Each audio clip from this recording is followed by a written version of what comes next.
দর্শকের মতো ভূমিকা পালন করছে। গোয়েন্দা সংস্থাগুলো তামাশা দেখছে।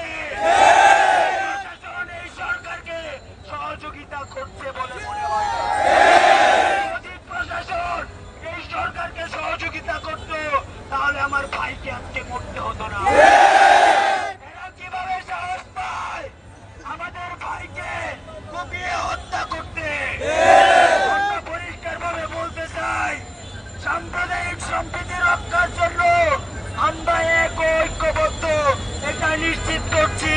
কিন্তু কেউ যদি ধর্মের দোহাই দিয়ে উগ্রবাদী কর্মকাণ্ড আর একবারও পরিচালনা